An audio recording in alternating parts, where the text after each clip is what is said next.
We're back in action. Bang. It wouldn't be a Dane Trains podcast if I didn't have some fucking technical difficulty with the camera. It's all good. So, buried the lead. He already told me this a minute ago, but how did we first meet, Niko? Let's relive that beautiful moment. Yeah, we met when you were doing your last taper workout for Rhode Island's strongest powerlifting meet in 2020 at the end of COVID. And I was spotting you on your top set of back squats. So yes, and it was an awesome day because it was the first time I back squatted 500 pounds. Awesome day. And it was nice to meet you then. We've been friends ever since. And I think we didn't record this, but I've been with Niko. Niko's been coaching me since prep started for 2023 USS Nats. Yep. That's when we started. Been with him ever since. At this point, am I probably one of your longest tenured clients ever, or close to it now, right? Maybe. I think you are. You weren't the first, but you're the longest that's still on the team. Yeah. Because we had, I think, you, Big Diesel, and Garrett are right now my three longest tenured athletes. Right now, yeah. Yep. So. And I've been the longest, so I'm the elder statesman, and I'm the oldest guy on the team.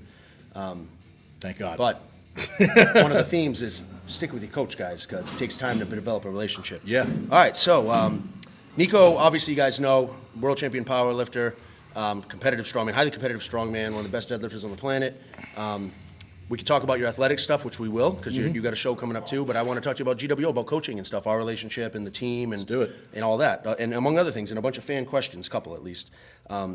So you were a full-time commercial fisherman, right? For a long time. For a long time, right? Out in the ocean there. We've seen Harpoon Hunters, if you don't know, right? Right. Discovery Channel, check it out, great show. You, about a year and a half ago now, you went full-time with coaching, right? Yeah, so once we did the TV show, that really gave me the opportunity to kind of, it wasn't like Boku bucks, but it was enough money for me to really take some more time and stop lobstering, which was my main form of income. Tuna fishing was always my passion. I love harpooning, but it's a very short season, and it's not really viable to have a yearly income. It's just, it's 4 or 5, 6 weeks out of the year. But doing the show, it gave me the opportunity to kind of increase my time coaching and take on some more clients. And I wasn't really fully sold on if I wanted to coach at a bigger scale. I really enjoyed doing it with 3 to 8 athletes because it wasn't a huge investment of my time. And it's funny because as I took on more clients and helped more people grow, and you guys started having more success, you had a great deal of success at like the local level and then the national level, and then when you qualified for OSG and we stepped onto the world stage, it was more fulfilling to me than I thought it would be to see you guys progress as athletes, And then when I was able to acquire Nez and Evan and really step into the big stage, it was like, all right, this is cool because now, obviously I coach you guys, but I think that anybody who's watched me coach at a high level, they can see how I really have an emotional investment in my athlete. And I want you guys to win more than I want myself to win a show, I mean, I go absolutely nuts. When you guys hit PRs, you're out there on the floor killing it, I go crazy. So it's like I really fell in love with this aspect of the industry. And up until this point, I'm going to be 40 this year, I was I was more invested in my own career, and then it kind of a couple years ago pivoted where I wanted to then pass on my knowledge to the next generation. So that's kind of how I fell into that role. And you're still very competitive and got a show coming up. It's funny because now maybe the competitive is the side hustle, right? Because you got your whole team, you got 30-something athletes now, right? It's a lot of work. It's funny too because a lot of these up and coming guys, we have the Vegas Pro-Am the week after World's Strongest Man, and I have three or four guys on the team that I'm going to be competing against. So it's awesome. And I always I make sure that I let all these guys know, all right, well, if you're going to sign up for this show, you're going to have to beat me, Yeah. So, and I had, I went up against Nick Gentile at Florida's, and we're going to have at Vegas, we have Alex, Cameron, Justin. They're all going to have to beat me, and then I haven't signed up for it yet, but the All-American Pro-Am in August has a deadlift and a squat Dude. So I have to do that show. Mike Ramirez sent me those events. And Right. I'm like, I looked at it because Mike wants to do it. Right. But I looked at no offense, Mike. I looked at the show. Mike's a 198. I looked at the show. I'm like, dude, this would be a great show for Niko. There's a deadlift, a squat, a grip event, and a sandbag carry. And I'm like, well, you know. So, and then I have at least with Marcus Van and Tyler Groff are also going to do that show. And they sent me the events, and I'm like, well, I'm going to do that too. I'm going to do that too, boys. So, and they were like, oh, it's going to be great. Let's throw down. So it's awesome to kind of, I mean, I'm far from, elite of the elite, but I would like to think that anybody who is up and coming in the sport, as far as on the cusp of really jumping into that next level of the majors, I would like to think that I'm a decent measuring stick to go up against, because if you can beat me, you can do well at the next level, Of course, so. Of course. And this is a question I was going to ask later, but if one of your athletes happens to beat you at that show, the athlete in you is probably like, fuck, I got to get him next time, whatever. Because in Strongman, it's a camaraderie thing. But coaching you're probably going to be pretty damn fucking proud. Oh, of course, man. I genuinely have a desire to have the next crop of really good American strongmen. I mean, we coach internationally as well, but I want the next group of guys, killers, to be gWo. I want to, because you can always say, I when I acquired Nez and I acquired Evan, while they've still been able to get better under my guidance, obviously Evan had never won a major. He won Strongest Man on Earth. Nez won Nez won the Rogue Invitational. She just came in second at the Arnold, still doing tremendously well. I didn't build them into the athletes they were. I've refined them and given them a better skill set to succeed. But I want to have my group of guys that are my guys that I built and I molded, and we have you put your stamp on them and they're homegrown. Right, exactly. So not that I don't look at Nez and Evan as home. I mean, they're gWo to the bone. Like they'd follow me off a fucking cliff. But to have guys to get guys like Dan and get guys like Bo, and that next group of guys to the Magnus, to North Americas, to the majors, would really that's my goal as a coach. It was one of my questions. You already beat me to it. Like I assume, like when you get an Evan or a Nez, they're already very, very well established, best 100%. In the world athletes. Clearly, you're just fine tuning. You're bringing something different, maybe they haven't seen before. With the younger or newer guys, you're establishing them in your mold and improving that your methods work from the ground up, which is great. It was a question I had.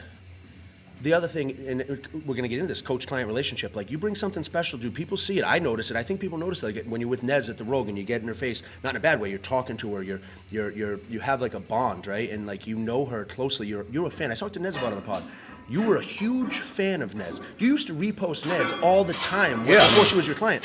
So you were turnkey, ready to be your coach because like you were such a big fan. You know everything she's capable of before she joined you. Probably the same with Evan. I know you guys were friends before, and then we saw you at Smo. The way that you talked to him and fired him up, and how do you find the balance between knowing when you got to give somebody a backslap or give them a talk down? Like, hey, let's wind it down for the next event or whatever at the show. Well, I mean that's obviously very different athlete to athlete, but funny enough, I met Evan and Nez the exact same day. Oh yeah? Yeah, it was OSG 2021. Evan was there volunteering, helping out, and Nez was competing. And I remember I had just had tricep surgery because I ruptured my tricep 3 weeks before that, which, it's just one of the lowest points of my career. But I was like, you know what? I'm still going to go to OSG. I'm still going to be supportive. I'm still going to show up, awesome. And yeah, it sucked to be there and not compete and watch all these dudes, put on, because, you're a competitor. And at that point, 5 years ago, I was still very much like, I had the mindset of like, I want to go as far as I can go with this sport. I still do, but, it's a little different now. And, man, I remember I was just sitting there in my fucking arm brace, and out walks this fucking tank of a woman, just with her short pixie haircut, and she walks up to the log, and she just fucking busts out like 13 reps on a 225 log, and I was just like, who the fuck is this fucking woman? And I was, and dude, ever since then, like, so you didn't even know who she was at that point then? Not at that point, no. She was relatively new back then, too. Yeah. I think OSG was her. it's third show maybe. She had had a very successful powerlifting career before that. But I just remember there's some people in this sport, and Evan and Nez definitely fall into this mold, where you just, they enter a room and it's like the barometer changes, you know? Yeah. And Nez has that presence about her. Sure and does. I just remember seeing her for the first time. And I was just like, you know, I didn't even think of coaching back then, but I just knew, like, I'm like, man, this is going to be the one to watch. And obviously, here we are 5 years later, and she's the best to ever do it. And everything happens for a reason. So you tore your tricep, right? And then you still went to the show. You're a fan of the sport, too, right? You probably already paid for your flight and everything. Yeah. So why not, right? Even though you have the FOMO, it's not that you didn't make it. You just were hurt. But going there, it probably lit a fire under you to get back and stuff, right? Which I know you have, because you did go back to OSG. I went back to OSG the next year. Yeah, it was crazy because, like, lighting that fire under me. And this is another reason why I really aspire to be the best coach for every individual athlete, because my coach was Derek Poundstone, and while he taught me so many useful tools on how to be a strongman, self-restraint was never one of them. Because Derek was always a fucking madman, and I mean, he burned the candle at both ends. You know, he was always a all gas no brake kind of guy. And when I was there in 2021, with my arm immobilizer, I was legitimately so hell bent on getting back there the next year and putting on a show that I should have pumped the brakes, and I probably should have spent more time rehabbing and more time, because I mean, you know, look, we're not holding anything back here, and I guess this is a topic that we talk about now, but like, I fucking went crazy on the recovery. I went nuts on the drugs. Mm-hmm. I did everything that I thought I needed to do to get back there and be competitive the next year. Yeah. And my body just wasn't ready, you know? And there was a lot of other factors. I mean, my dad died 3 weeks before the show, and that just took the fucking wind totally out of my sails. I know that affected you deeply. You know, and it sucked because at that point, and I mean, even, you know, still today, pretty much, I'm known for the deadlift, but I'm the best in the fucking world at sandbag and shoulder. Picking heavy shit up and shouldering. We've seen it. I fucking love it, you know? Mm-hmm. It's a gritty, nasty event. And that was the last event in the prelims of that OSG was a sandbag to shoulder ladder. And I was just fucking salivating. And I'm like, I'm going to chew this fucking ladder up and dust all these motherfuckers. And the very first event was a Viking press. And when I went to press the Viking press, I popped something in my fucking shoulder. I remember watching, dude. And when we got to the sandbag to shoulder run, Derek was at the show, and we were sitting there and we were warming up. And Colin Bryce comes and sits down next to Derek. And Colin Bryce is like, Derek, what do you think of this event? And Derek's like, oh, I fucking love it. It's gritty. Wait till you see this fucking, he's best in the world at this fucking event. And Colin's like, really? And then I fucking go out there and I try to pop it up. And I had no fucking, I think it was 325 to 400. The 325 and the 350, I was still able to fucking, you know, get it. Yep. But the 375, like, I didn't have the... There's a lot of rotation on the sandbag. I hurt my shoulder last year in PSL prep, and it affected everything. I was just like, I was so fucking embarrassed, because I'm like, here's Colin Bryce looking at me, and Derek just put his stamp of approval on me, and I go out there and I fucking lay an egg. And if you go back, not that anybody's going to go back, but if you go back and watch the event, I have the 375 bag, and I'm doing everything to fucking get that. And I literally drop it, and I just look up to the fucking sky, like, disgusted, you know? Especially at OSG, that moment. I talked about it on the frame, like, because I was the guy whose hands were killing me. And, like, you're in front of the whole crowd, and you're the guy failing, and you're just looking at your hands, and you're like, what the fuck, because you know you have it, and your body just not cooperating. And that, nobody knows the story. Nobody knows that. They don't talk on the commentary. They get hurt on the first event, so. Yeah, I mean, it would be one thing if, like, you know, I struggled on something that's my weakness, but, you know, to suck on something that is like your thing, you know, it's like, and I mean, Axel deadlift for reps was the deadlift that year, and you know, I was fucking beat. I was beat mentally. I was beat emotionally. I still got 9 reps, which tied me for third, but it was like, for me personally, coming in third in a deadlift event is unacceptable, you know. So, but anyway, so that was that was my return from my injury, 2021, which 2022. sucked, dude. Yeah, you know, when he said things have changed recently, the coaching and stuff, it's not for lack of trying, right? This man's been through the gauntlet with injuries. I think he had tricep, shoulder. Did you have another tricep or another? Both shoulders. Both shoulders. Like, and in strongman, dude, you need your shoulders. If you don't have shoulders, doesn't matter if you're the best deadlifter in the world, you're not going to win shows if you zero with overhead. So, but you're coming back, which is great. But if we could go, we'll go back to coaching a little bit. I'll go out of order a little bit because we talked about it, like knowing when to turn it down. Because Poundstone didn't, right? Right. A guy like Evan, dude, always on, right? He's probably up here, right? He talked about it at seminar. He listens to I shouldn't say the song, but he listens to like calming music in between event stuff. So a guy like him, you probably have to reel him in, right? And then maybe somebody, let's say Destiny Bass on the team, right? A little unconfident. You probably got to hype her up, right? So you have to find the balance on that with these guys, right? It's very interesting, the dichotomy, because when we went to SMO, you're talking about the heaviest show there's ever been, and it was 8 events over 2 days. And the big critique from a lot of the other athletes and coaches on Evan was that he was going to burn out. And we were extremely I won't say careful, but we focused really on bringing him up when we needed to bring him up, and then getting him back down to baseline as quickly as we could, So, between just, having him sit, deep breaths, hands on the shoulder rock, we got him in the ice bath, it was just it was a full-time job just getting him where we needed to get him.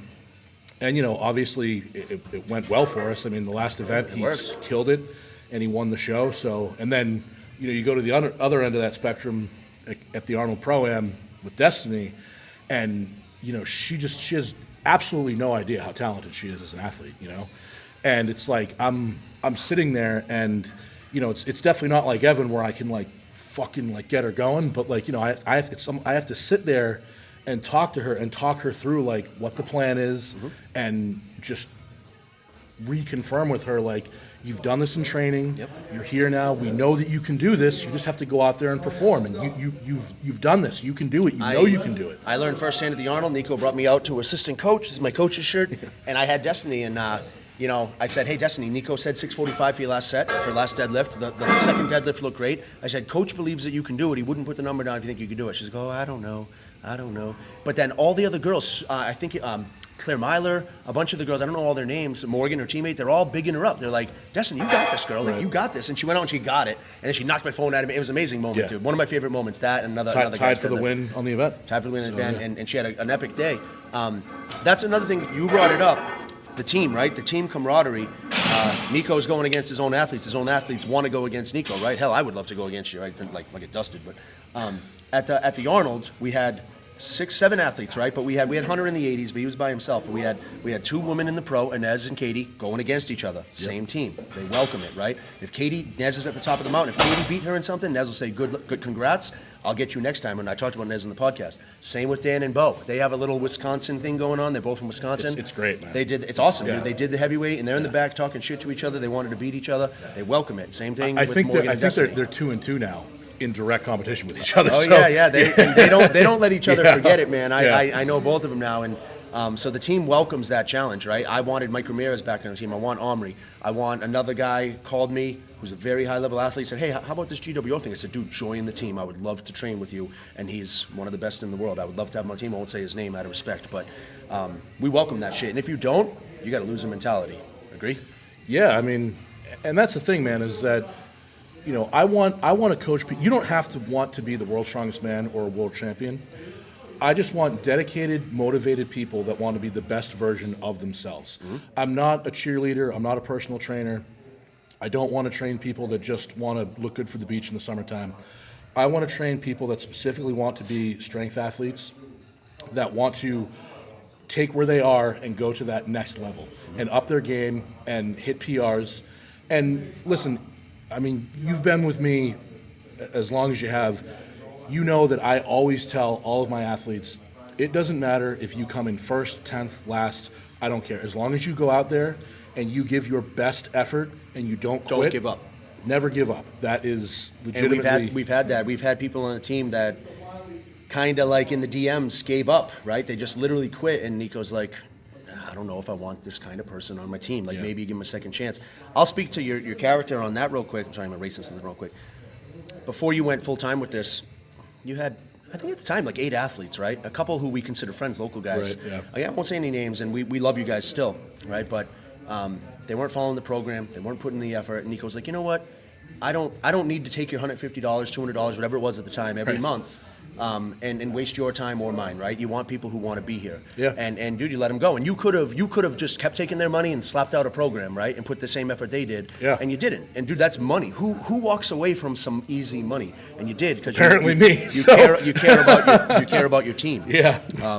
And we're still all friends, the local guys. But let's talk. And we don't have to beat this over the head necessarily, but your coaching style, right? You had to teach me about this because.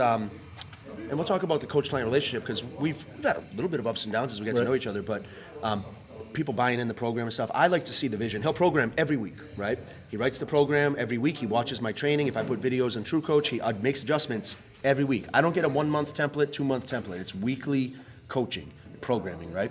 Programming and coaching. You get access to talk to him, right? Where was I going with this? Your style, it's undulating mostly, right? For the most part, yeah. He'll write anything. I asked him one point, I said, hey man, I'm not responding to these deadlifts in my back. Can we just do a linear progression for 5 weeks and I'll hit 5 25 by 5 deadlifts?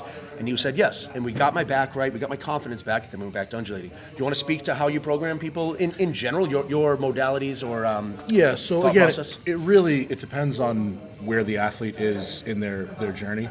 You know, if somebody's been doing the sport for a year, a couple years, you know, you can pretty much use any kind of, you know, you can either do linear progression or wave periodization or anything, and they're going to make gains. But I've definitely found that once you get to that real elite level, I really enjoy an undulating periodization scheme. I think that when you focus on strength speed more than just maximal strength, it lends itself a lot better to what the sport of strongman is.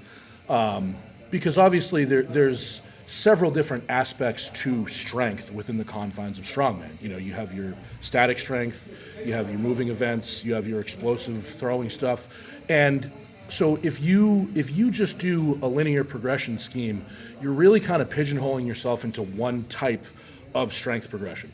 Whereas if you do dynamic work, volume work, heavy work, and really, you know, have all of that on a rotating basis, you know, you're very rarely do you have a show that's like max deadlift, max log, 1,000-pound yoke for a short distance. You know, you do see shows like that, and if you did, then we would change up, you know, the approach. But for the most part, if the promoter knows what they're doing and it's a good variation of events, which, you know, in the majors and the pro-ams and you know, the kind of step down, you're talking about Magnus, North Americas, ASM, you always have a very good blend of events. So, you know, number one, I think the thing that I focus on the most, especially for my open athletes, Let is... me say it. Conditioning. There you go. Bam. Exactly, conditioning. Because when you talk about trying to get guys from, you know, that on the cusp to the next level, the vast majority of open strongmen at, you know, the Arnold Pro-Am, at ASM, they're just not in fucking shape, you know? Yep. And it's not so much that they're not in shape within the confines of a 60-second event, because they can go full throttle for 60 seconds, no problem. But then depending on how fast the show runs, they wane throughout the show. So the importance of conditioning in strongman isn't that you can go all out for 60 seconds. Anybody can do, well, not anybody, but anybody who is doing this sport should be able to. But can you go all out for 60 seconds and then in 40 minutes go all out for 60 seconds again, you know? And we learned about that at the regional we'll talk about. Right. A So lot of guys, you know heavyweights better than me, but there's probably a plethora of open heavyweights who can press a 400 log off blocks, right? Single. I would say so, yeah. And then if you have a 340 AMRAP from the floor for 60 seconds, They're toast. there's a lot of heavguys who are toast because they don't work their cleans. This man makes me do more cleans than presses. I didn't believe in it at first. It's like, man, I really got to press this. I really got to press this. And guess what? We go to the show, and I hit a rep PR because I was ready to go. Well, and I mean, and that's the thing when you go back to saying, like, I'm a fan of the sport, right? Not only am I a fan, I mean, You study it. I watch Strongman every morning when I eat my breakfast. I watch a half an hour to an hour of just whatever. I'll pick a show and I'll watch it. And I literally pick apart. I'm like, okay, I'll pick an event, and then I'll be like, where are the biggest percentage of athletes failing in this event? And typically, when you're talking about overhead medleys or anything overhead at that level, it's the cleans, it's the conditioning. And you have a ton of guys that are absolute monsters statically overhead, and they don't have the gas tank. And even guys at the top level, there are guys that, if you went off blocks or out of a rack, I mean, they could press the world for multiple reps, but the clean, just by the second, third, fourth clean, they're gassed. Yep. So, and I definitely think that being strength athlete is two words: strength and athlete. And I think we're going to talk about that the later. athlete part is neglected vastly, especially in the open weight category. We'll save that because that's a question for later. And case in point, like also your conditioning helps if you go to clean an axle and you don't get it and you drop it. It's like a death sentence to most people. But if you're conditioned and you just grab it and keep going, right? Want to talk about, so just staying on the coaching style, you're undulating, right? Do you want to talk, we do like 3-week blocks basically, right? Like for deads, we do speed pulls, the low rep work, and then AMRAPs, or is it 4 weeks? I'm drawing a blank. Yeah, I mean, it's, for the most part, the structure starts out with a volume day, going into a dynamic speed day, which also acts as a modified deload because you're around 55 to 62% of your 1 rep max for a bunch of dynamic, either singles, doubles, or triples, usually with a very short rest period, 60, 90 seconds at most. And then after that, since you've deloaded, then you move into your heavy week, and it cycles like that. And you also you're only doing one compound lift heavy every week. So you would never do a heavy deadlift and then into a heavy log. Right. If you're doing a heavy deadlift, you would then rotate to, on your event day, you'd have a volume log. And then it's always cycling, so Makes sense. you're never burning yourself out. Yep, and it's like when you're a certain level athlete, you get the coaching and you just kind of like see it and do it, and then eventually you start to develop the pattern. I got the pattern now. I've been with you so long, and then I can see, like last year you wrote a block of axle from the floor, and it started with 8 1 week, and then 6 4 2, or I knew it was going to go 6 4 2, and I knew the RPE was, the reps go down, RPE goes up, and I said, I know what's coming. He doesn't have to tell me. I know what's coming. I'm going to base these reps and sets. I want to hit 305 for 2 at the end of the block. Because I knew what was coming, I could set myself up for that success, where sometimes maybe you don't know it, but that's all great stuff. And then case in point, sometimes I'll throw in something crazy, like instead of an EMOM 8, which we usually have, today was an EMOM 12 banded pause deadlift, because he could be a psycho sometimes. Well, and that's just so, and speaking again to just how I do everything, along with the undulation of the primary lifts, what I'll do is then I'll take the videos of all of your core lifts, I'll look through the movement pattern, and wherever you're weakest in that movement pattern, that dictates on what your accessories are going to be. Because your accessories should always focus on whatever your weakest point of that movement pattern is to make that your strength, so then you work on another weakness. If your weaknesses aren't rotating, you're not making progression. Right. You know, your things that rotate and different weaknesses just means that you've now focused on a weakness, you've improved on that, and now you have some other part of the movement pattern that you have to work on. Yeah, and what's funny is I've kind of forgotten things that is always in his mind. Like, we haven't done pause deads in forever. And I was like, man, I can't remember the last time I did a pause dead, but they're tremendous. They're already helping, and I want you to keep them in as long as it's appropriate, because we're in prep. And then what's cool is, like, every third or fourth week, whatever it is, we have an AMRAP, right? And like me and Nez went against each other, which was fun, the team camaraderie. But yeah, you hit the AMRAP, and like if you hit more than 8, right? 8 is the baseline, right? If you hit 8, that's the goal. Yeah, I mean, 7 to 9 is, you're typically at about 80 to 85% of your 1 rep max, and you want to be able to hit 7 to 9 reps. 8 is okay. Any less than 7, you're falling behind as far as having that conditioning, that endurance. Anything more than 10 means, well, now on your heavy day, we're gonna Yeah, you pump up the up stimulus. And last year, case in point, I had a bad day. I had a 450 AMRAP. I got 5. It was awful, right? And then 3 weeks later, all right, let's hit this again. It was the day Nez hit 435 for 9. And I made a reel about it when I called Nez the fucking Hulk. I said, all right, Nez got 9. I got to get 10. And she's the best in the world. No shade. I love Nez. We have a lot of fun. But, like, I want to beat her, right? And you never know. It's funny, man. Join a team where you're in competition with a woman. Like, you want to get humbled. But I said, I got to get 10, and we got 10. So maybe it was a bad day, whatever. He said, let's get this again. And then next time you gave me, I think, 475, and you go up. And what's cool is you're taxing your CNS a little bit with an AMRAP, not nearly as much as a single, especially if you fail. I've learned a lot about failure from you. When you fail, it sets you back. We'll talk about that.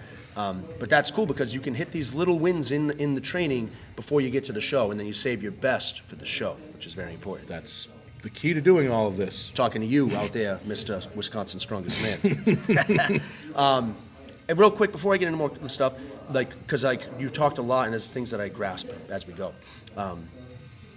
The relationship, right? You came out to because you started at Nats, and then you had to talk me down. We did a couple shows. We had some fun shows. And then the PSL prep, I was still kind of going YOLO with my buddies in the gym. Like, oh, yeah, I'll do yoke today. And he said, Dane, I have a very thought-out plan for you. I need you to stop going YOLO with your buddies. Follow my plan. If you're not happy with the results at PSL, you can fire me, right? And I said, who the fuck does this guy think he is? Like, I've won 5 local shows. But I bit down. I said, all right, I'm going to do everything he fucking says. And I didn't break program for like over a year. But we went to PSL. I had a great prep at PSL, hurt my back. Unfortunately, we didn't place. We placed actually better than we intended. Had anticipated, yeah. But I maintain if I didn't hurt my back, I would have placed much higher. Can't play Monday morning quarterback. But that propelled us to the OSG qualifier. I said, Niko, what do you think, man? It's in our backyard. Why not try it? I didn't think in a million years I was ready for OSG at all. But I said, dude, there's a qualifier, 3 months out. Why not do it? And you were like, absolutely, man. Let's do this. And we went there, and we won in we fucking blew doors. And we had some good talent. Pretty some of my convincing friends. fashion, yeah. Niko came out. He was in the middle of filming Harpoon Hunters, came out to the show, 2 hours from your house, so that's a commitment. And he's there. And what he does, man, there was other coaches there and the rah-rah coaches and stuff, which Niko will give me when I need it. First event, you remember what you told me with the axle and the crash pads? Remember what was happening to everybody? Because I went last. I signed up first, so I went last. That was when, I think you're talking about the guys would clean it and put the axle back down, and every time they put it down, the pads would shoot out. Pads were shooting out, and I wasn't watching. I was getting ready in my zone, right? And because Niko's there, he's got my back. Because when he's there, I don't have to strategize. He just tells me what to do. He said, the pads are shooting out, Dane. So he said, before you go, ask them if they can bring the pads in to where you need them for your feet. And he said, when you bring it down, treetop it, but control it as best you can. And guess what? Dude, our pads, they shot out too, not nearly as bad. And the 2 guys who I tied with for first are definitely better overhead pressers than me for static strength. Yeah. I had the cardio.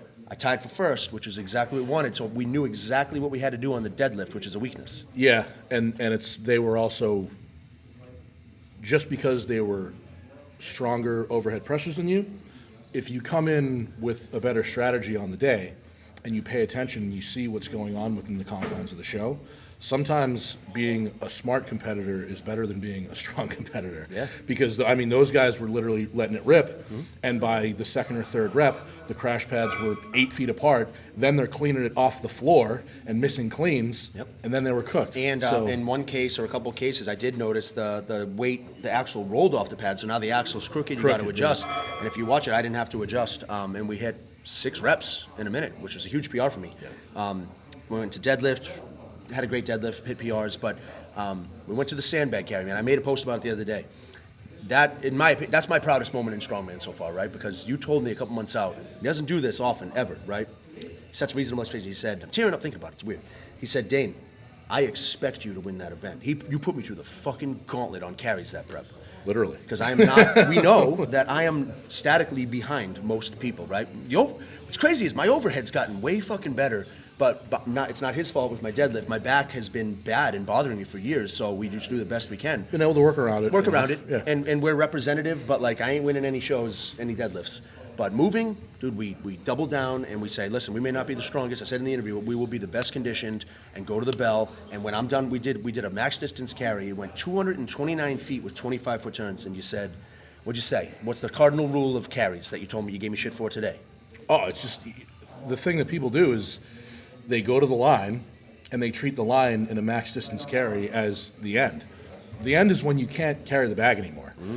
And if you can step on that line, just turn around and drop it in the other direction, and that 3 feet might be the 3 feet that you need to go from, third to second. And second I to learned first. the hard way in a max distance Husafel. I got to the line and I was just smoked. I said, all right, cool, good enough. I put it down. My buddy Damon, who's beat me in a ton of events, he got to that line and he took 2 steps backwards and dropped it. He beat me by 2 feet. And there you go. Yep. Yeah, exactly. And so we won that event. You were cheering me on. I got to the line. I turned and I just fell down with it. Got an extra 4 feet. And dude, you never said it, but I like to think you were proud of me in that moment. I mean, too. you still won by like 78 feet or something. Yeah, we beat second place by yeah. like 70 feet, and then we beat some guys by like over 100. Yeah. But I had to go to the distance because I was third from last. But that put us in position to know exactly what we had to do on the yoke farmers. Took the points I needed.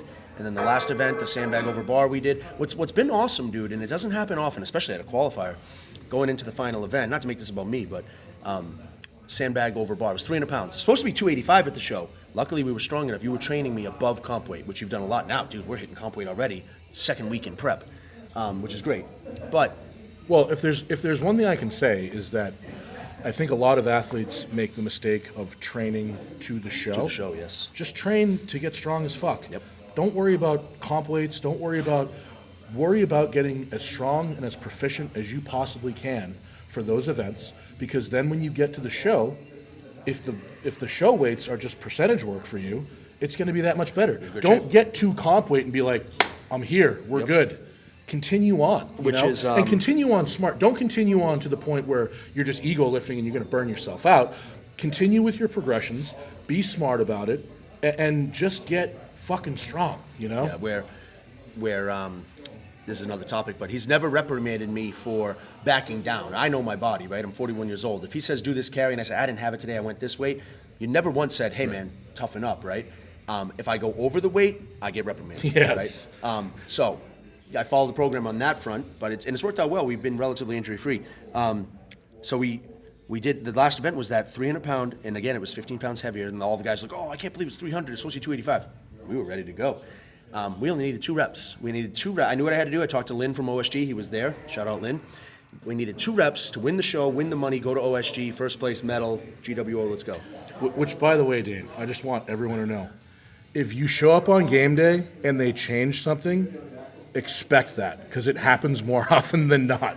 Be prepared for literally anything, and I mean different events, different weights, different times, different everything. Just be proficient in every aspect of the sport, because especially at the local level, you're going to show up. Like one of my, maybe not one of my first shows, but when I was in the sport for a couple years, I did Massachusetts Strongest Man. It was supposed to be a tire flip, and they changed it to Max Zurcher from the floor. And we're all like, what the fuck, So just be ready for anything, because they're going to throw all kinds of shit at you. Murphy's Law definitely applies in Strongman. It's all another good thing. You would probably agree. Train on all sorts of different implements. I don't care if you're really good at a Slater dumbbell. You should train on some different dumbbells, because maybe the show, one of them breaks, and you got to be ready. All the time. Get touches on everything, right? And that's not just This at the isn't local powerlifting. level. Look at OSG. They had the natural stone medley. First class, women's 64s. Go to load the stone shatters in the ground. Yeah, yep. Okay, well Change now everything. we're using a Sandstone. sandstone. You got to be ready for everything. Exactly. So to wrap up that show, they're there, it's cheering me on, right? Family, we needed 2 reps on that bag. I said to Niko, do I just do 2 and secure the win? Like, do we go for 3 and get the event win? Because I had 2 event wins. It's who doesn't want to win 3 events? Tie for the win. And he said, put on a show, don't get hurt. Lynn said, Dane, because I said to Lynn, same thing. Lynn said, put on a show, but please don't get hurt. I want you at OSG. Right. So we went out there. I do the 2 reps. I got fired up. I'm like, I'm going to OSG, because that secured my victory. Did a 3rd. Everybody's cheering. And then guess what you guys started cheering? 1 more rep. 1 more. I'm like, motherfucker. So I did 4, and we put a stamp on it. And it was a great show. And, man, we've really continued to level up every show. Other than a recent little injury, which happens, we've gotten better. I'm not anything special, but we've gotten better every single show. Nationals, I was staring at 2 zeros going into Nationals. We didn't zero. I'm staring at zeros going into PSL. We didn't zero. I only recently zeroed because I jumped in a PSL show on 7 days' notice, and I zeroed a 270 log, which would hurt, but... That happens on 7 days' notice occasionally. Yeah, and you know what? It's best to get that 0 out of the way, because then guess what? We went to OSG this year, we didn't zero. Went to PSL, didn't zero. So be ready, follow the program. etc. But I wanted to speak to like you coming to the shows. You're at Evan shows. You're at Ned shows. Obviously, you can't fly everywhere around the country for everybody, but when you can be there, it's very valuable. He flew. I mean, we I was had on the coaches road at the Arnold. probably 15 weeks last year out of the year. Like I was several international shows, Canada, UK. OSG 24. OSG. He came and I said, "Listen, man, could I take money out of the bank and pay for your flight and hotel? Yeah, but do I need you there that bad? No, not necessarily."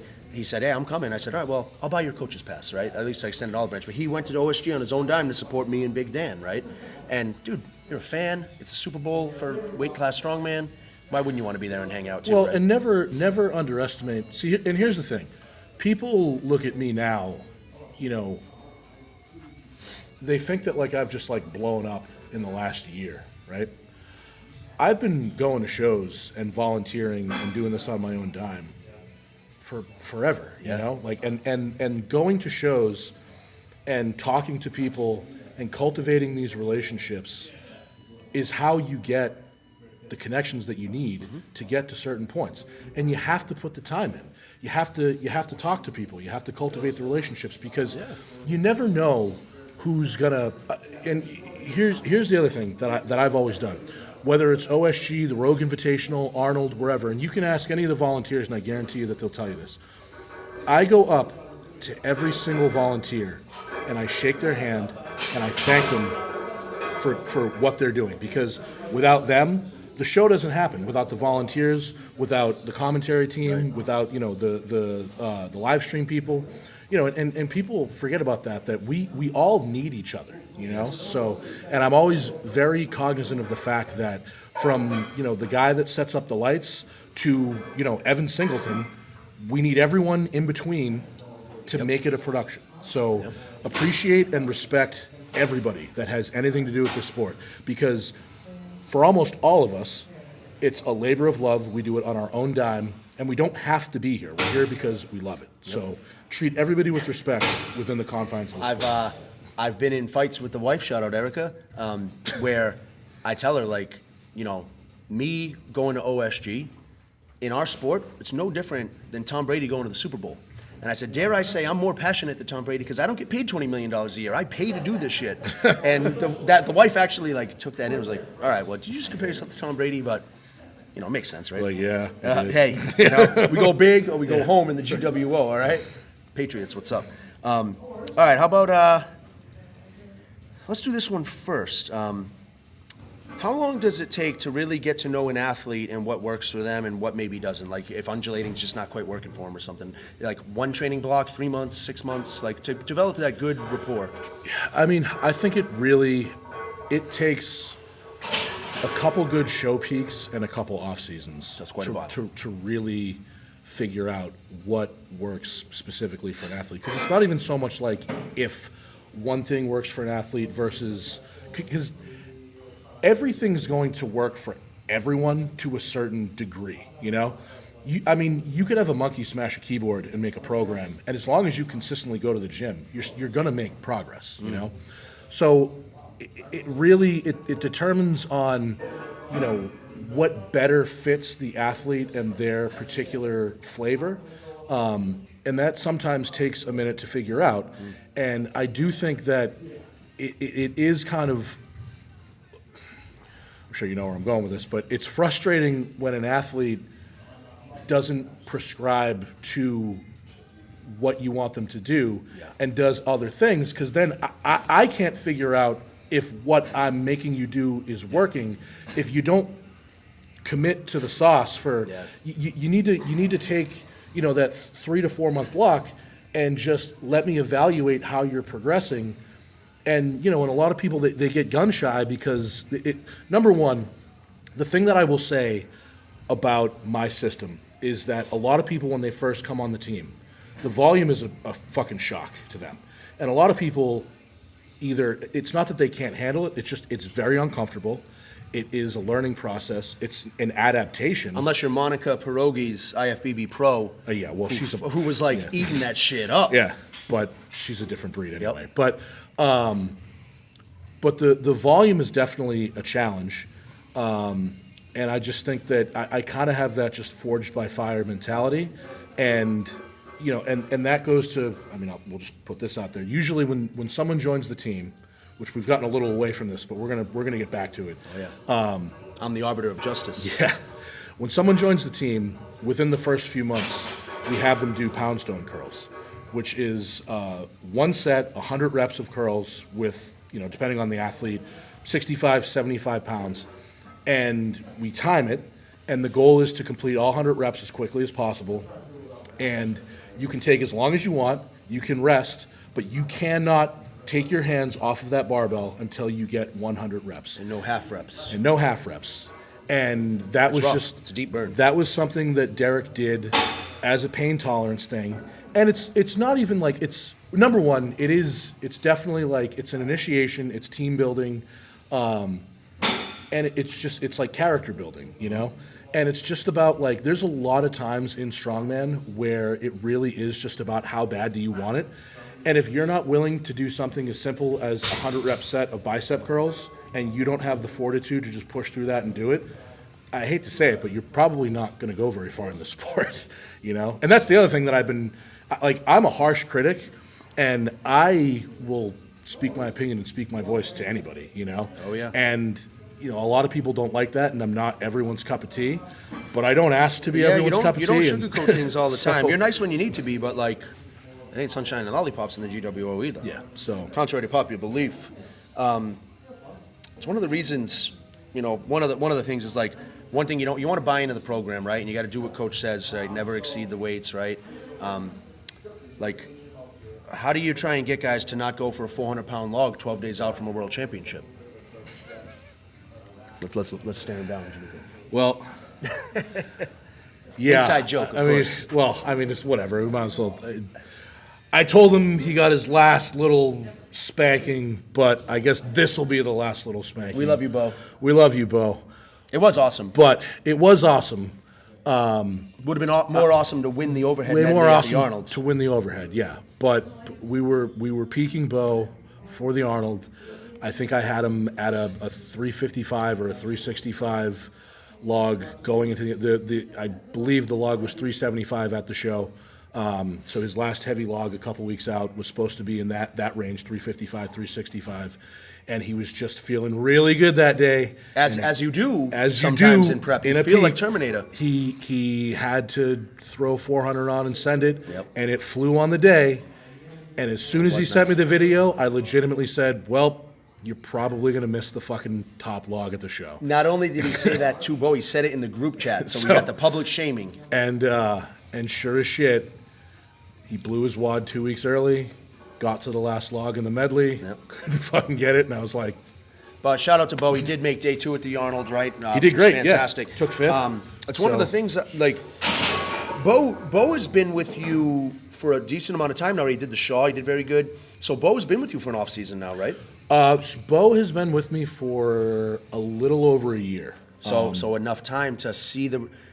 where I say the magic really happens with Niko's coaching, because I know from 3 years of this, is the off-season, right? And we'll explain what he does to me every off-season. Every athlete's different, but what we do with me specifically. But it's one of the reasons I'm extremely excited to see what you've got cooking with Evan for World's Strongest Man, because Evan got injured, and he's had to take some time off.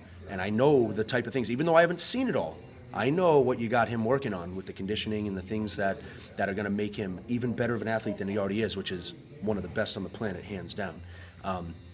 Bo leveled up. Dan's leveled up. I've leveled up. A lot of the people on the gWo is an influx of new talent that haven't seen that offseason. At the Arnold, I was telling all these people, give him a full offseason. Like, give him the 3 months, whatever, unless there's a big opportunity, you take it. Because, like, the real gains happen with his coaching in that offseason, right? We take time off. We do bodybuilding reps. We don't even touch a deadlift for a couple months. We build the connective tissue. Knock on wood, and I really should knock on wood.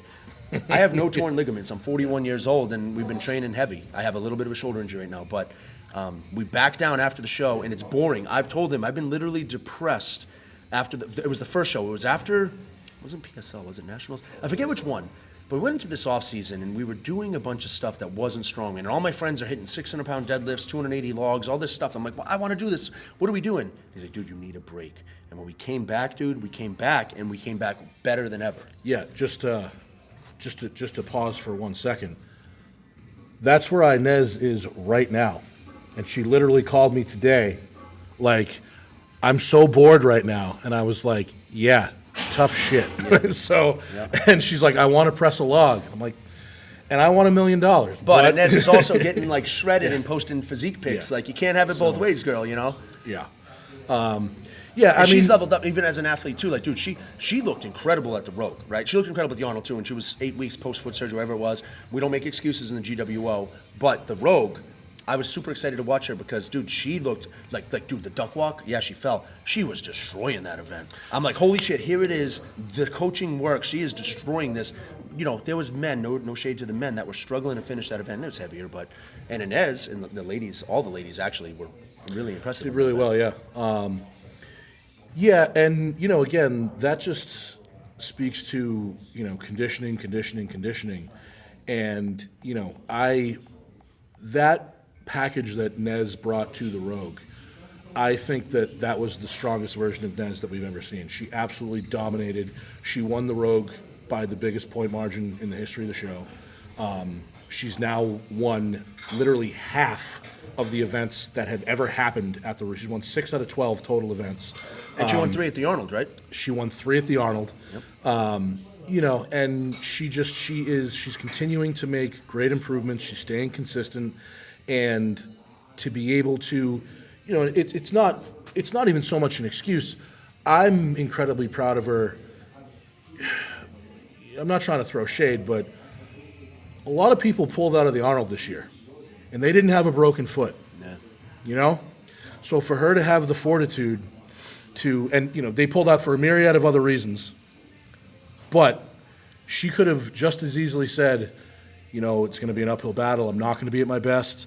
I want to try to continue my win streak, so I'm going to take this off, and I'll come back in North America as a Rogue, which probably would have been the better idea for preserving the mystique and the legacy of her being unbeatable. Mm-hmm. But she took the hard road, and she wanted to come back as quick as possible. She wanted to defend her Arnold title, and we gave it hell. And, you know, she put in a great performance. She put on a clinic, right? Yeah. And then even like the stone to shoulder, which I think she said she zeroed. She got 6 or 7 reps? Six reps. Like, I was in the crowd, dude. The crowd was electric. The crowd was more hyped for the women than the men, to be honest. And then, you know, obviously, AJ came out after and beat it by 1 rep, but that's AJ's specialty. But like, Nez put on a show. AJ came out and topped it, but like the moment, it was all electric. And for Nez to compete, and the thing is too, like, there's girls in the crowd that are huge fan of Nez. They want to see her, so she stayed active. She may have been there anyways, but by her competing, yeah, she could have pulled out and said, I want to preserve my victory, but you just keep building that mystique, right? And the fans are there. She's taking pictures with all the fans, reposting everybody. She's such a nice, she took time out of she made my buddy's day. I said, hey, can we set up a meet for this kid I know from my area? She's like, absolutely, bring him down here. Some girl made her a hat, and she said, oh, do you know where Nez is? And I said, she's on my team. What do you need me to tell her? And I said, absolutely, I'll message her right now. What's her Instagram? Like, she's just a great human. Going off on a wild tangent, but how about show strategy, something we talked about. That's another intangible you bring because you're such a big fan of the sport. You watch, for World's Strongest Man, let's say, as much as you can, you watch what other athletes are doing, you watch what Evan's competition's doing. You know how to make adjustments in the moment for Evan at WSM when the time comes. Want to talk about what you put into that, the effort you put in for strategy? Well, I mean, when you're talking specifically for World's Strongest Man, you know, obviously there's 25 guys. Anything can happen on the day. We have a ton of really talented athletes. Obviously, there's a Canadian guy that's pretty damn good, and there's a Brit that's pretty damn good. And those are really the 2 guys that I have really watched and dissected and tried to figure out where are we going to gain points on these guys. Because realistically, at Worlds, Tom doesn't make a lot of mistakes, and Mitch doesn't make a lot of mistakes. So I have meticulously gone over every time that they have done these events, and I've watched what they've done, and I'm sure they've done this as well. And the thing with these guys is that once they've made a mistake, it's very difficult to see them making that same mistake again. Sure. You know. So you might be planning for something that might not happen. And all you can do is try to kind of extrapolate their performances in previous years and see where Evan is at right now, and then from there, really focus on where we need to put most of our efforts in the events that I think that he can gain points on them on. When are you going to air this? It's Saturday. Probably. Okay, all right. It's close enough to the show where it's nothing, we're going to be 2 weeks out, but we have literally hammered that bag throw, the Titans toss, because I think that as far as where Evan can gain points on Mitch, last year Mitch got 8 out of 10 bags. I'm very confident in Evan's ability to clear all 10 out of 10, and I think he can do it in a relatively quick period of time. We have watched some of the best bag throwers in the world. We've practiced emulating techniques to shave down the time. He has put in so much work on that event because it's where I think we need to gain points. And then there's other events like the Max Log, for example. He's coming back from surgery. We know what we have to do as far as, we're not going to beat a Lucas Hatton in a log. We're not going to beat Trey Mitchell in a log.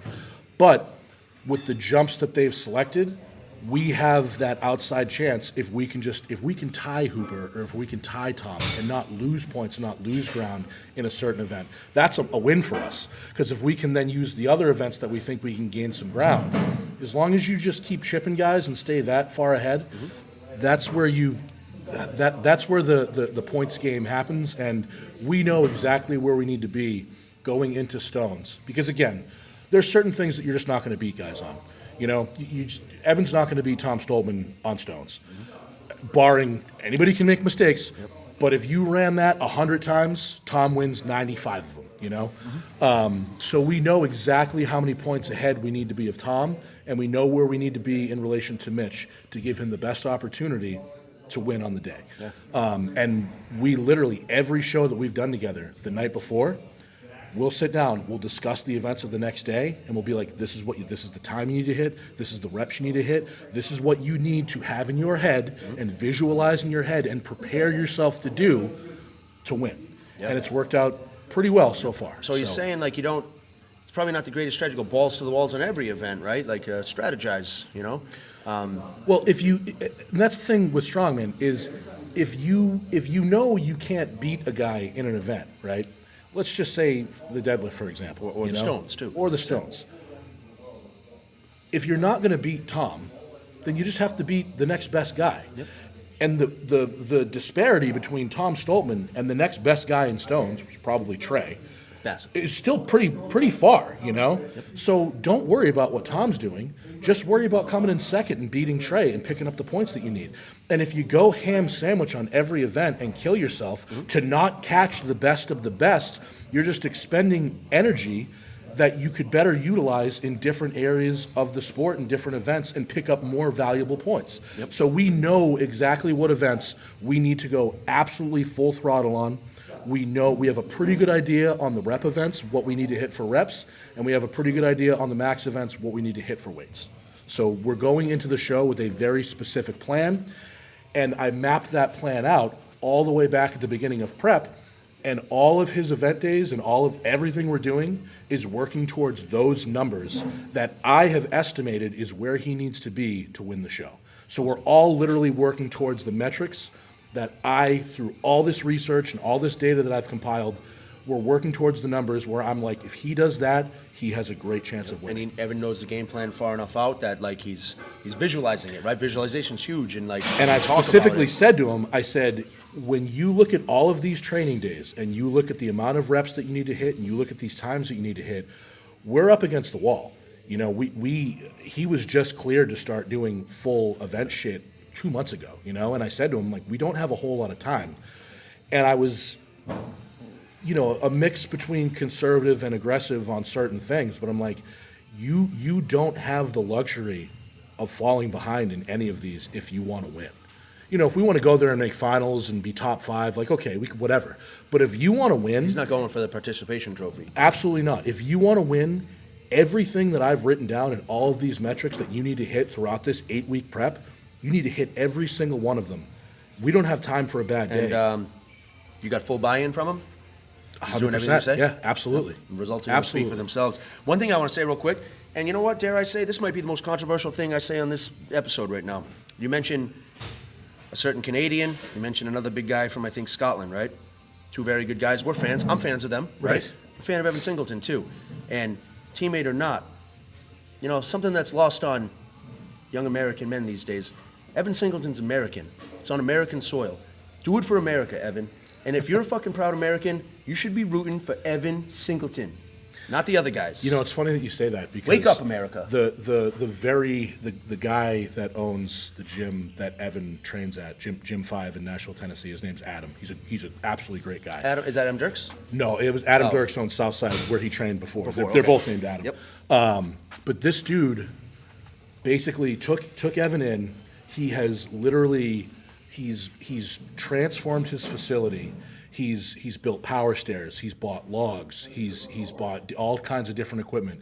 And the reason that he wants to do all that for Evan is because he said, I want the World's Strongest Man title to come back to America. And to his gym, right? And 100%. And he's like, I want... That shit I saw in the training, I watched him do farmers the other day and power stairs, and there was like, I think a jerk block that with the T-Rex logo on it. The stone platform. Yeah, did the guy put Evan's logo on it, or Evan put a sticker on something? That's awesome. I can't say enough good things about Adam. He has been so helpful and so generous with his time and his money and just his support. He flies to the shows, and he's a huge fan of Strongman and a huge fan of Evan, and he's behind Evan 100%. So that's awesome. Yeah. Well, Evan, that might be it. We talk about you, but we wish you the best of luck, brother. All right, let's. These next two questions will bleed into each other. How hard is it for you? I got like 15 more minutes, Dan. So that's it. All right, we'll make it quick. How hard is it to when you have to tell an athlete like maybe they should pull out of a show if they're injured, or maybe the next show they want to do isn't right because of injury, or coming back and being ready? And also, I'll bleed that into something you've done, taking time off. If you're injured and you had surgery, actually taking the time off, letting your body heal, and coming back when the time is right. Well, I mean that kind of coincides with my main goal as a coach is to prevent my athletes from making all the dumb fucking mistakes I made, which, for example, we were at the Arnold Pro-Am last month. Morgan tore her hamstring first event, and I'm having Morgan on tomorrow. Shout out, Morgan. I was still over at the pro show, and I got over to the Pro-Am just as she was getting worked on the table. And I pulled the physio aside, and I just told him, like, give it to me straight. And he's like, yeah, it's a pretty good tear. And I just said immediately, she can hate me all she wants, but my job is to protect my athletes from themselves. And I pulled her out, and I did the exact same thing at the deadlift championships with Evan when he tweaked his hamstring. He was in the back, he was upset. And I just sat down, and he was, in a mood, and it was my job to just say, dude, at the time we had Rogue in 6 weeks, and I said to him, now's not the day. And he wanted that win because that show was great events for him. Thor came in and broke the deadlift record, and with those events, I genuinely believe Evan had a great shot at beating Thor at that. And would that have given Evan the record for Giants wins too? He's on the cusp of that, isn't it? Would have tied him with Thor. So still a real big deal. So it must have been tough to sit that one out. So I said to him, I gotta pull you. And he has enough respect for me as a coach and enough respect for me as a friend that he knew, even though it wasn't what he wanted to hear, that I was doing what was best for him in his career. Because when you go to these shows, especially as a higher level athlete, you're in kill mode, and you have to be. And you need that person that's not going to be afraid to do the right thing in that moment and reel you back. So. Yeah, right. And for the longevity, and I said it yesterday on the pod, the best ability is availability. Bill Belichick. Yeah, 100%. All right, I got two quick ones about you, and then I have a couple Instagram questions. We'll do a lightning round. Roger. Right? What's Roger. What's your proudest competitive accomplishment for yourself, and what's your proudest moment as a coach so far? My proudest competitive moment for myself was, this is going back a ways, at the 2012 Iron Fest in Defuniak Springs in Florida. It was an APA powerlifting meet. And I had tweaked my pec like 6 weeks before the show. And this is going back, and none of you guys are probably going to know any of these names, but there's a guy by the name of Paul Carter who is a trainer. Lift, Run, Bang is his Instagram. Follow him. He's a fucking genius. He helped me through I had probably a grade 2 tear in my pec, and he was just like, I can prescribe you a protocol that will get you ready to bench on the day. You'll probably be 90, 95%. You're not going to break any records, but you'll be able to compete. And I was like, okay, dude, let's do it. And 6 weeks, I did his protocol. I did his program. I showed up to the Iron Fest in Defuniak Springs. Back then, there was a dude named T. Cummings, who was like the golden boy in Strong. He's like what Kyle Curvey is now. T. Cummings was that back then. He was like the up-and-comer, young, strong kid, 800-pound squat and sleeves, like just the thing, the guy, you know? And I showed up, and we fucking went to war that day. And I showed up, and I was banged up, but this is where like the don't quit thing comes for me, right? And so the way the kilo math works out, right? I think I forget what my second attempt on deadlift was. It was a shade under 800. And on my second deadlift attempt, I was going up and I felt like 3 vertebrae pop in my back. And I was like, oh, don't fucking drop it. Don't fucking drop it. Because I knew I was done after that. I wasn't going to take a third. And so I got that attempt. I put it down and I got that lift. And the way the kilo math worked out, I beat T. Cummings by 0.1 pounds. I shit you not. It's like 2 ounces. Go on Open Powerlifting, 2012, APA Iron Fest. I beat him by 0.1 pounds. Jesus. And I was just like, holy shit. And that is just the never fucking give up. Always give your best, because at the end of the day, whether it's by 0.1 pounds or by 100 pounds, winning is fucking winning. It's funny how like something like that is what it means to you, because like you would think the world championship, you're the best in the world when you did that meet, right? But like, I mean, that was cool and everything. It's what it means to you, right? Yeah, that honestly, dude, one of the worst days of my career was IPL Worlds in 2016, because I had been on a 15-year odyssey in powerlifting, and it fucking ended with a $1,500 check and a sense of complete unfulfillment. And I was just like, here I am at the Gold Nugget in Vegas at the World Championships, and this is it, man, And I hate to sound like a dick, because it was a great day. I had a lot of fun. I've met so many good people in the sport of powerlifting, but it was just like, man, and that's what drove me to Strongman, because I'm just like, there's more fanfare, there's more money, it's more of a big fight feel. Because I had this, like, I'm like, shit, I'm going to Vegas, I'm going to Worlds, like, this is fucking it, And like, there's a come down after a big goal hitting it. Yeah, oh, dude, it's the fucking like, what's worst. next? Is this it? Like, right? Yeah. Do I go again? And so yeah. As far as like my proudest moment, no, winning Worlds definitely isn't my proudest moment. I will always value the internal wins and looking at yourself in the mirror and accomplishing something that you really shouldn't have been able to do. Yeah. But you will yourself to be exceptional. And that moment for me, where I had a torn pec, my back was fucked up, but I still showed up on the day and I still banged it out, and I still fucking won. For me, that's like, I'm a fucking dog, man, And I can look back and just, of all the cool shit that I did, I'm like, man, on that day, dude, that was like something that. What's funny is that's just for you too, because like, a lot of people probably didn't know you had a torn pec, only you knew, right? But like, yeah, I mean, and I would say, knew, but you know what I mean. On the same kind of token, another one of my proudest moments was when I failed the American deadlift record in Florida.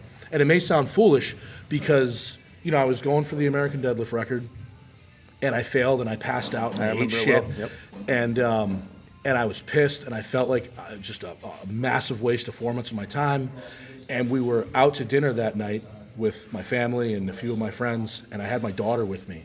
And at the time, she was probably, I don't know, not 9 years old, right? And I'm sitting there, and I'm all down on myself. And, my kid had just watched me hold fucking, for however long, 30 fucking seconds, it felt like, and take a fucking dirt nap. And so I asked her, I was like, at dinner, I was like, well, what'd you learn today, kid? And she looked me dead in the eye, and she was like, to never give up. That's awesome. And I was like, man. Worth it. Job done, Yeah, So. Hell yeah. It's funny, my proudest bodybuilding moment was 5th place. I've won shows. Right. And my proudest was 5th place, because I came back, right? Yeah. Little things. 100%. Your proudest coaching moment so far? Oh, I mean, shit. It would... You look pretty proud at the Rogue. You know, when you and Nez, when you embraced and stuff, dude, that was a moment. So I was Probably for what it meant to Nez. Obviously, I'm super proud of Nez and everything that she's done, but you know, Nez was a world champion and a killer when I got her. Not to say I'm not proud of everything that we've accomplished together. Of course. But to take Evan and have Evan be that guy that everybody said, you know, he should have won multiple world titles by now.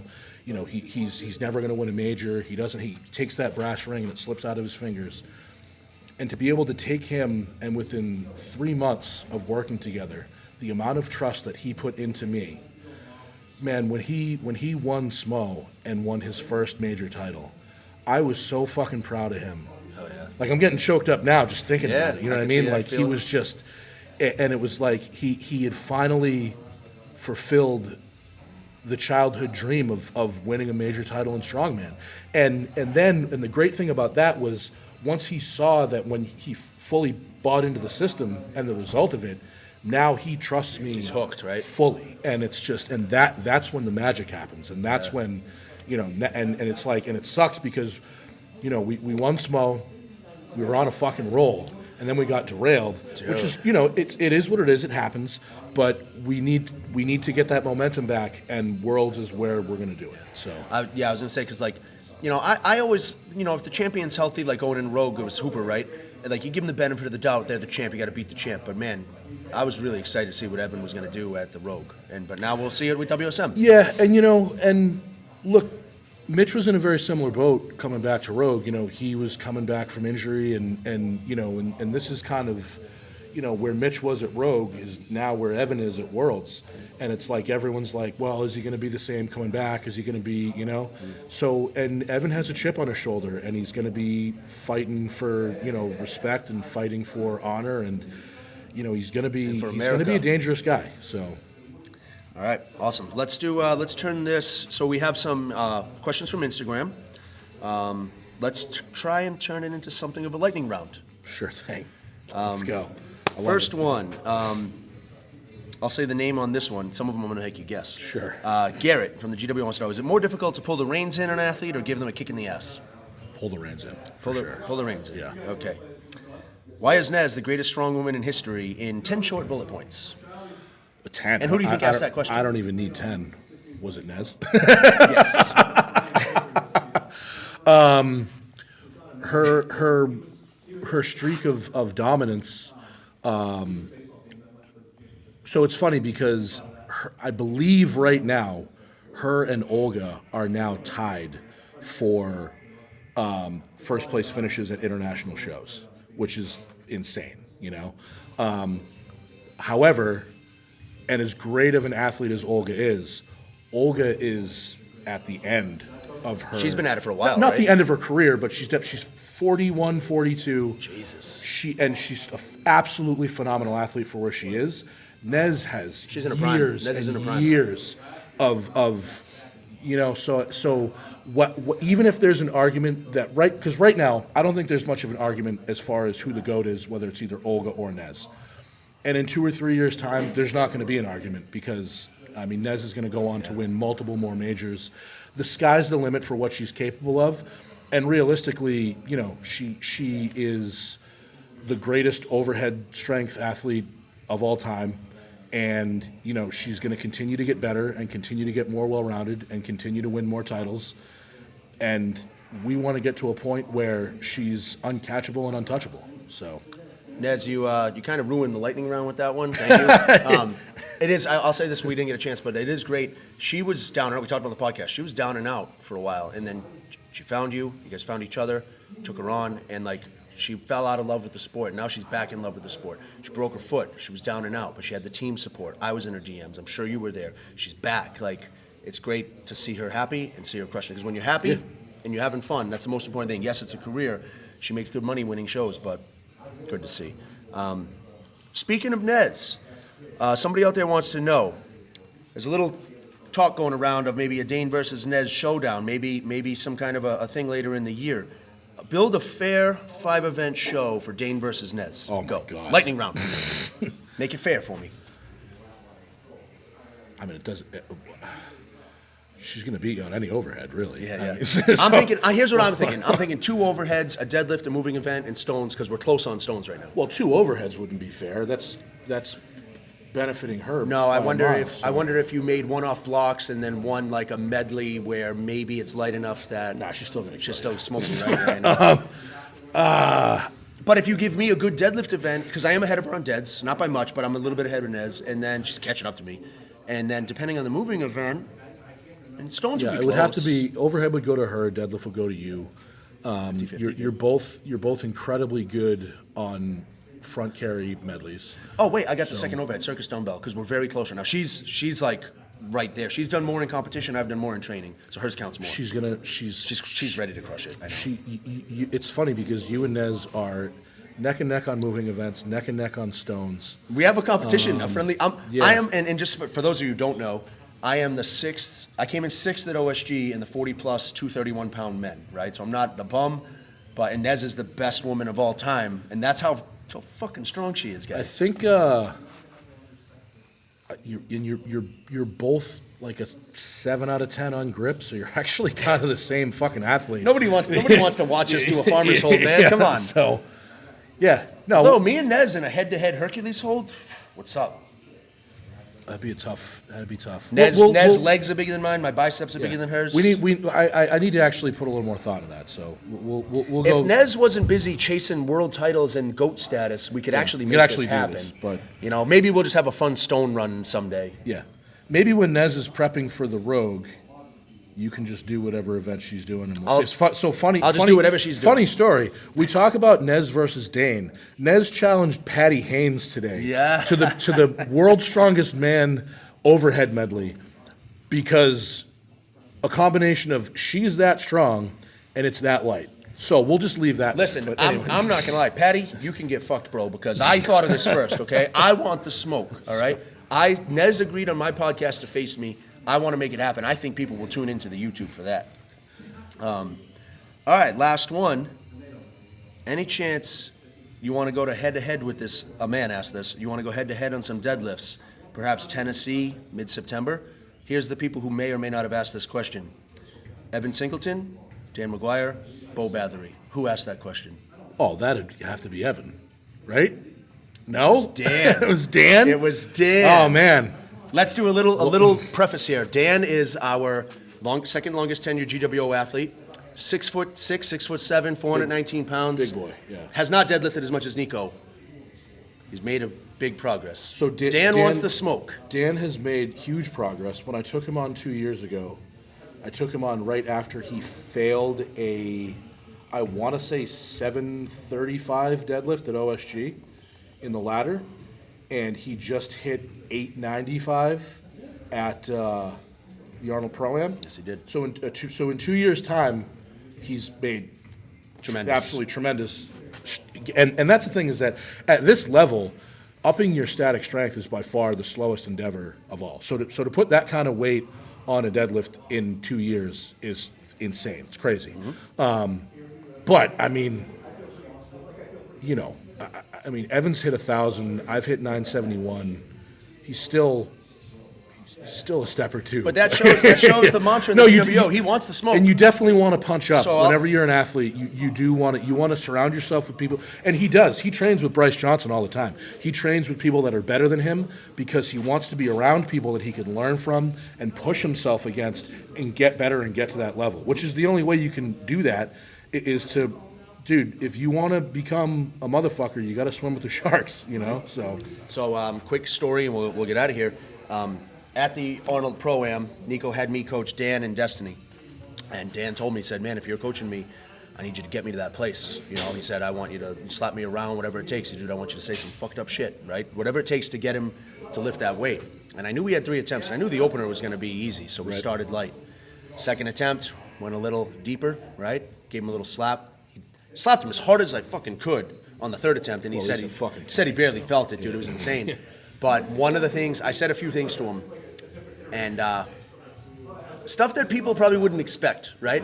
I'd like to say you're a master motivator, dude. You know when to say the right shit to people in their training. In my true coach, there's been times he said just the right thing. It's like, holy shit, I'm ready to run through a fucking brick wall. And what I said to Dan before that 895 was, I timed it just right. I'm standing there, and I have to talk up to him. I stood on a plyo box, I think, and I was Jesus like, Christ. Yeah, you need a I was fucking like, step all right, big ladder. man, this is it. Like, this is what you came for. Look at that crowd. I said, this right here, I don't care what anybody fucking says. This puts you in big man territory. Puts you in Niko territory. I said, you go pull this. You go prove him right. You fucking go etch your name in history, whatever I said, right? I said a few other things that basically, like I said, 6'7", 420 pounds. I said, holy fuck, if he doesn't hit this deadlift, he's going to come back here and beat the fuck out of me. Like, he's going to literally fight me. Yeah. And I'm so proud of him for hitting it. Yeah. He's proud but never satisfied. He never even posted it. Dan, please post the video, dude. 895 pounds at the Arnold. That should be celebrated, dude. But I know you want more. I know he wants to hit 900 plus. And I would like to think that on that day, and this is, the great thing about building relationships with these athletes is, I put all of their attempts in True Coach, and I knew what most of them were capable of. And I would say that Dan's 895 and Destiny's 630? 645. 645? Destiny tied my axle deadlift. Those were the perfect numbers for them. I think that they got maximum points on that with those attempts, and I don't think that either of them had the next jump. Bo too, and dude, Bo, crazy son of a bitch. We were gonna end it on that, right? Shout out Dan. Bo hit 805 or 800, right? Mm-hmm. And when he went to lock it out, he kind of fell backwards, and the strap opened, and Josh Kowaleski was judging, and he didn't give it to him, and Bo was like, oh shit. So then Bo got some more sniffing salts. He had 30 seconds, straps back in, deadlifts 800 again. Yeah. Hits it cleaner as time expired. And he comes back, he's like, hey man, what do you think? I'm like, dude, you just deadlifted 800 for 2, in 30 seconds. I was like, I think you should just do it again, get the points. He's like, I think I get 825. He's like, Niko put 825 in my program. I think I can do it. I said, dude, if you think so, you know yourself better than me. It looked great. I showed him the video. Right. Son of a bitch went for it and hit it clean. Good. So great coaching, dude, because he hit his top dead. Sadly, Morgan hurt her hamstring. I fully expect Morgan would have podiumed that show, I would like to think. She was done really if not well, better. But Destiny hit her top dead in a PR. Dan hit a PR. Bo hit a PR. Awesome day. gWo to the moon. Yeah. We got Niko competing at the Las Vegas Pro-Am coming up. We didn't really get into it, but we wish you luck. Got Evan at World's Strongest Man. We got Nez at North Americas, right? Nez at North Americas. And then the hopefully rest. Evan at North Americas as well.